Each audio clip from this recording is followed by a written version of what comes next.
बिस्मिल्लाहिर्रहमानिर्रहीम। अस्सलाम वालेकुम स्टूडेंट्स, उम्मीद करता हूँ कि आप सब खैरियत से होंगे।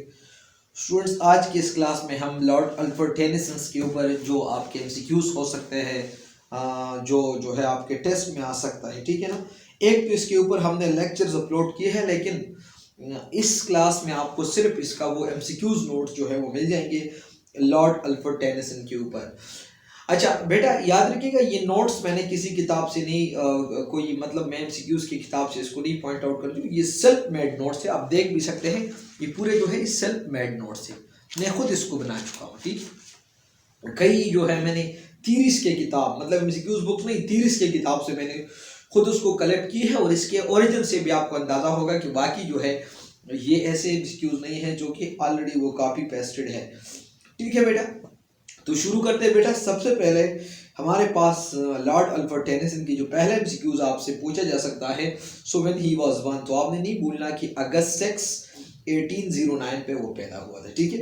और उसका डेथ कब हुआ था, तो अक्टूबर 6 और 1892 में। अच्छा, सबसे बेस्ट एमसीक्यूज जो है हमारे पास जो है वो लॉर्ड अल्फ्रेड टेनिसन जो है ये पोएट लारेट था, लेकिन उस टाइम पे रीन किसका चल रहा था, तो क्वीन विक्टोरिया का रीन में, उस क्वीन विक्टोरिया के दौर में वो हमारे पास पोएट लारेट था। याद रखिएगा बेटा, टेनिसन ये हमारे पास विक्टोरियन राइटर है, विक्टोरियन पोएट है। टेनिसन की पोएट्री जो है इसको ज़्यादा याद किया जाता है इसके मैट्रिकल वेराइटी के ऊपर, ठीक है बेटा, मैट्रिकल वेराइटी के ऊपर। ये एक डेक्टम है, कहावत है कि knowledge comes but wisdom linger. ये लॉर्ड अल्फ्रेड टेनिसन की बात है, और ऐसा समझा जाता है कि शेक्सपियर के बाद जो है टेनिसन हमारे पास मोस्ट फ्रेक्वेंट जो है ये कोटेड राइटर है, मतलब उसके बातें जो है वो कोट किए जाते हैं। जैसे हमने बता दिया कि knowledge come but wisdom lingers, और ये किसकी बात है, ये ऑक्सफोर्ड डिक्शनरी ऑफ कोटेशंस का कहना है कि विलियम शेक्सपियर के बाद जो है टेनिसन जो है वो बड़ा कोटेड राइटर है।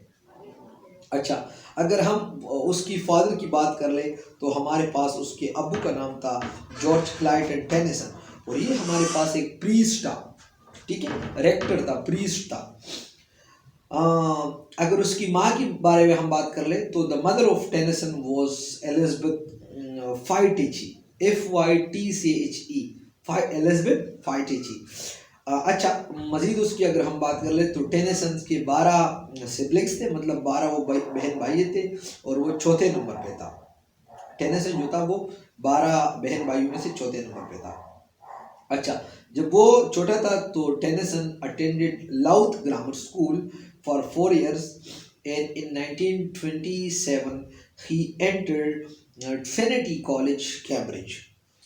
Arthur Henry Hallam was Tennyson best friend at Cambridge. Cambridge university में उसके साथ जो दोस्त मिला और इसका बेस्ट फ्रेंड बना, तो वह हमारे पास है आर्थर हेनरी हैलन, ये आपने नहीं भूलना। नेक्स्ट हमारे पास है कि in 1827 Tennyson's first collection of poem, जिसका first collection of poems by two brothers was publish. कब? 1827 में उसका फर्स्ट कलेक्शन ऑफ पोएम क्या था, वो है कि the poems by two brothers, ये टेनिसन की फर्स्ट कलेक्शन का नाम है, और ये 1827 में पब्लिश हुआ।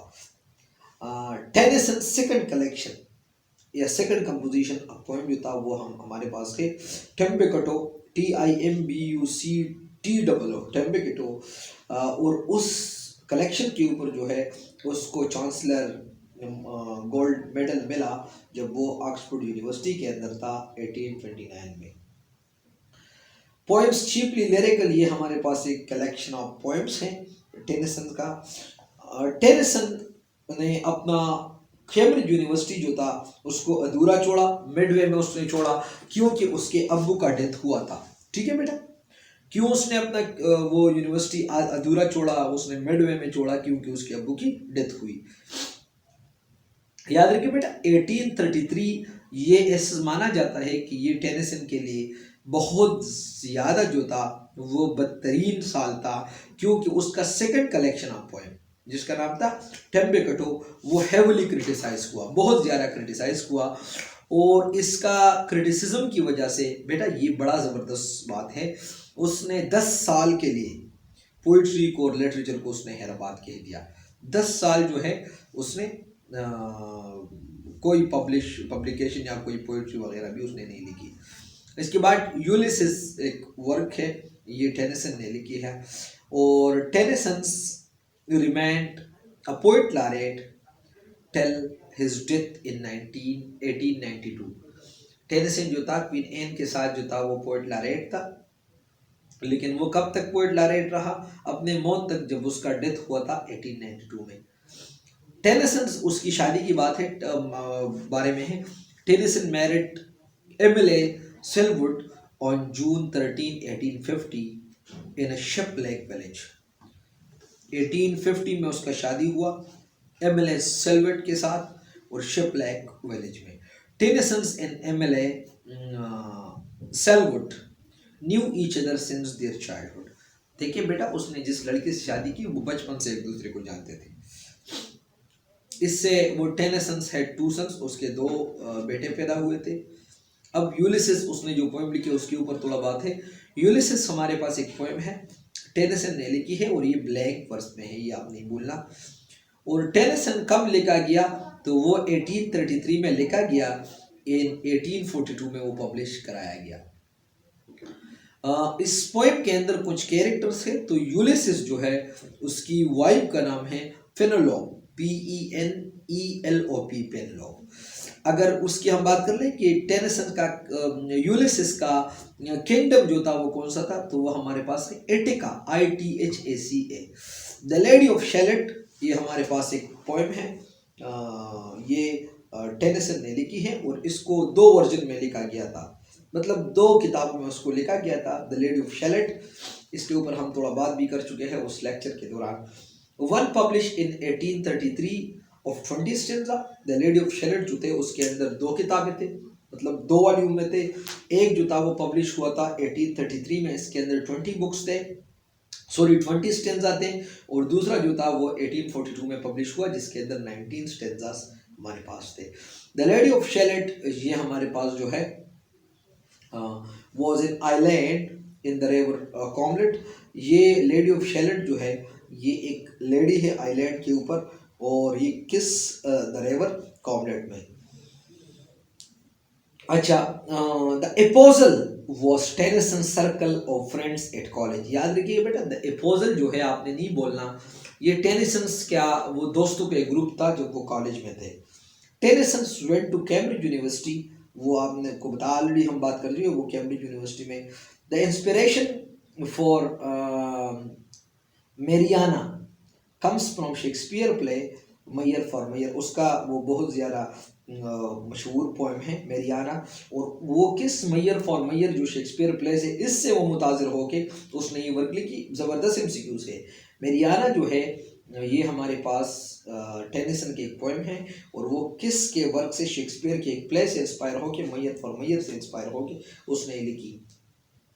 द लोटस ईटर, ये हमारे पास एक पोएम है, इसके अंदर हमारे पास क्रॉनिक साउंड्स है, क्रॉनिक का मतलब तारीख वाला। The lady chalet is a first section, sorry, the lady of chalet is a poem having 4 sections, in each section and with the direct quotation. ये बड़ा ज़बरदस्त है, उसके अंदर 2 किताबें हैं, 4 सेक्शन है, और हर सेक्शन जो है वो डायरेक्ट कोटेशन पे खत्म होता है। Tennyson conceived the idea of ideal tear in the Trenton Abbey। अच्छा, हमारे पास जो है ट्रेंटन एबे से ये टेनिसन ने आइडिया लेके उसने एक पोएम लिखा, tears, ideal tears. The crossing of bars, ये हमारे पास एक मेटाफोर है बाय डाइंग, और ये टेनिसन ने यूज़ की है। थॉमस, ये हमारे पास जो है एक मतलब एक बंदा है जिसके साथ जो है मोहब्बत की, ये असल में ग्रीक मिथोलॉजी से ली गई लाइन है। बाय द गॉडनेस ऑफ डान, मतलब सुबह के खुदा ने वो टाइटोनस से वो लव की। टेनिसन्स लेटर पोइट्री, अगर टेनिसन की पोइट्री की हम बात कर ले तो वो हमारे पास है क्या, लिरिकल है, सॉरी लेटर वाला पोइट्री उसका क्या था, वो नैरेटिव था। अच्छा, मजीद इस चंद एमसीक्यू जनरल एमसीक्यूज हम शामिल करते हैं। गौर बॉडिक हमारे पास एक फर्स्ट ट्रेजेडी है, ये थॉमस सेक्लेव एंड थॉमस नॉर्टन ने लिखी है और ये प्ले जो है हमारे पास ब्लैंक वर्स में है। एवरीवन हमारे पास एक प्ले है, एवरी मैन हमारे पास एक प्ले है और इसका आथर जो है ये अननोन है। द न्यू कस्टम ये हमारे पास एक कॉमेडी है और ये एक प्ले है थॉमस मॉर्टन ने लिखी है। किंग जॉन ये हमारे पास एक प्ले है, शेक्सपियर ने लिखी है और इंग्लैंड किंग के बारे में है जिसका नाम था किंग जॉन। द इंडक्शन ये हमारे पास द मोस्ट फेमस पोएम है थॉमस सेक्लिफ का। एवरी मैन जैसे कि हमने बात की कि एनोनिमस राइटर्स, नामालूम राइटर्स ने लिखी है, ये एक रिलीजियस प्ले है।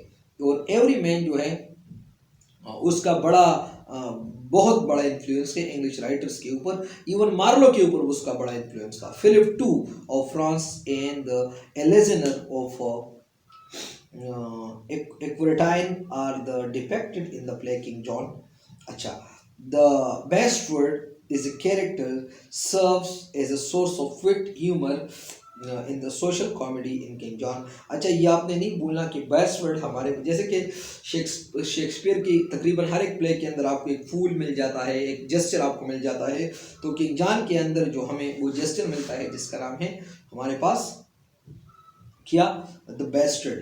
अच्छा, जॉर्ज चैपमैन के बारे में आपने सुना होगा, इसके बारे में चंद एमसीक्यूज है वो भी मैं आप लोगों से शेयर करता हूँ। ये हमारे पास 1559 में पैदा हुआ, 1634 में उसका डेथ हुआ और ये हमारे पास एक इंग्लिश पोएट है। जॉर्ज चैपमैन की बात है, इंग्लिश पोएट है, प्ले राइट है, ट्रांसलेटर है। ऑल फूल्स ये हमारे पास एक कॉमेडी है, जॉर्ज चैपमैन ने लिखी है। द एडमायरल ऑफ फ्रांस ये हमारे पास एक प्ले है, the Admiral of France George Chapman ने लिखी है। George Chapman worked in 16th century and 17th century। बता दिया है ना, मतलब कंटेम्प्रेरी है शेक्सपियर का। जो Chapman also translated Homer, Iliad and Odyssey, उसने होमर्स की जो इलियड है, ओडिसी है, उसको ट्रांसलेट भी की। जेन बैरेट ये हमारे पास एक सेंट्रल फिगर है चैपमैन्स प्ले के अंदर, जिसका नाम है the Admiral of France. All fools उसका जैसे कि प्ले है, वो जॉर्ज चैपमैन ने लिखी है, इस सेट लंदन में हुई। द एडमायरल ऑफ फ्रांस ये हमारे पास कंसिडर है, क्या है, is consider the Chapman's most ambitious work. The Admiral of France जो है ये चैपमैन की बड़ा ग्रेट वर्क कंसिडर किया जाता है। George Chapman was influenced by the work of Shakespeare and Ben Jonson. मैं बता चुका हूँ उसका कंटेम्प्रेरी है ना, तो उसका वो शेक्सपियर के वर्क से, जॉर्ज चैपमैन की बात है और बिन जॉनसन की वर्क से। The Admiral of France sit between the 100 Years War of France and England. उसका जो सेटिंग है, जो 100 Years War France and England के दरमियान हुई है, उसके अंदर ली गई है। ये हमारे पास है। Chapman's plays received mixed reviews during his lifetime, but was highly regarded by his friends। अच्छा, उसने वो जो है मतलब चैपमैन ने जितने भी वर्क की, जब वो जिंदा था तो उसको मतलब कोई ठीक समझा जाता था कोई, लेकिन उसके दोस्त उसके बड़े वर्क समझते थे। Chapman's translation influence John Keats and John Milton.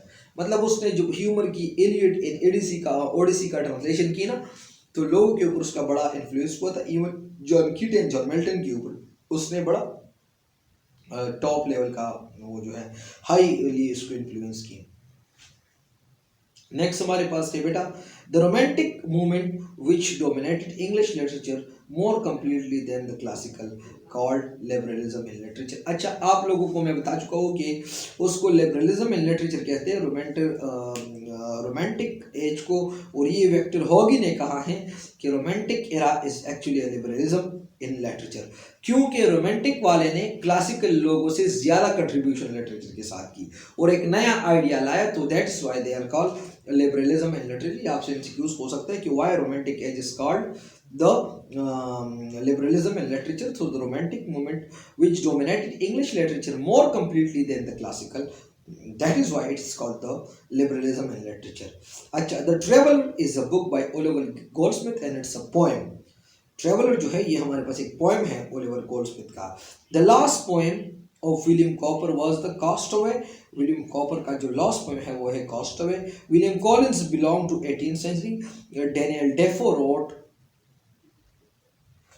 Campbell, Colonel Jack. Daniel Defoe ने एक वर्क लिखे हैं, कैम्पबेल, कॉर्नल जैक। ले brought Mrs Bronte's opinions on whist तो ये लैम की लिखी हुई वर्क है कि Mrs Bronte's opinion was best. Confessions of an English perfume eater is an autobiographical novel of De Quincey. Confessions of an English perfume eater ये autobiographical novel है De Quincey का। अच्छा, Mitchell Drayton was an English poet and playwright lived from 1563 to 1631। Michael Drayton जो है ये हमारे पास दो English poet and playwrights थे जो कि 1563 से 1631 तक। वो कहते हैं कि अपार्टिंग अपार्टिंग जो है ये हमारे पास एक पोएम है, मिचेल ने लिखी है, और that explore the theme of separation and farewell. Drayton's Shepherd's Calendar is a collection of verse by Mitchell. Drayton's Shepherd Calendar, Italian sonnets का स्ट्रक्चर जो है वो हमारे पास है एक्टिव कंसिस्टेंट। अच्छा, Nymphaea is a narrative poem by Michael Drayton, or the oil and the man is in the moon. The oil, OWL, in the man in the moon is a poem by Drayton. Michael Drayton wrote 60 sonnets। ये बड़ा ज़बरदस्त, Michael Drayton जो है ये हमारे पास उसने 60 poem लिखी है। Michael Drayton's contemporaries in literature include William Shakespeare, Bill Johnson, Edmund Spenser। अच्छा, पोली ओलेबन ये हमारे पास एक ऑटोबायोग्राफिकल पोएम है which was well revised during the lifetime of Mitchell। To his cowboy ये हमारे पास माइकल ड्राइटन के एक पोएम है, टू हिज काउबॉय। अच्छा, पॉली ओब्लिवियन means many Britain, Poly Olbion means many Britons. अच्छा, मॉर्टी मेरिडियर्स ये हमारे पास एक एपिक पोएम है, ड्राइटन ने लिखी है। York collections refer to a set of medieval mysteries plays known as York mystery plays which were transformed into York, England।